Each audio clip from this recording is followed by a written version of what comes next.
নিম্নমানের colour use করলেই যে ওই কালারগুলো হাতে মুখে লাগে ব্যাপারটা কিন্তু তা না। আপনি যতই ভালো ব্র্যান্ডের কালার ইউজ করেন না কেন, কালারটা যদি ডিপ করতে যান, একদম কড়া করতে যান, সেক্ষেত্রে ওই ক্রিমটাতে কিন্তু অনেক পরিমাণের কালার ইউজ করতে হয়, যার কারণে কেকের টেস্টে চেঞ্জ আসে এবং ওই ক্রিমের কালারটাও যখন আপনারা খাবেন বা হাত দিয়ে ধরবেন তখন সেটা হাতে, জিহ্বায়, মুখে স্টেইন দিবে। এটা কিন্তু এমন না যে আপনি নিম্নমানের কালার ইউজ করছেন তাই এমনটা হচ্ছে, এটা যে কোনো কালারের ক্ষেত্রেই এমন হবে।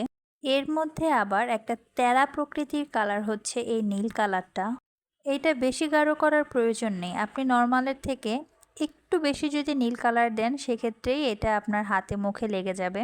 এজন্য এই ব্যাপারগুলো আমি কাস্টমারদের আগে থেকেই বলে রাখি, কিন্তু মাঝে মাঝে তো ভুল হয়ে যায়। যেমন এই কেকটাতে আমি কাস্টমার আপুকে বলিনি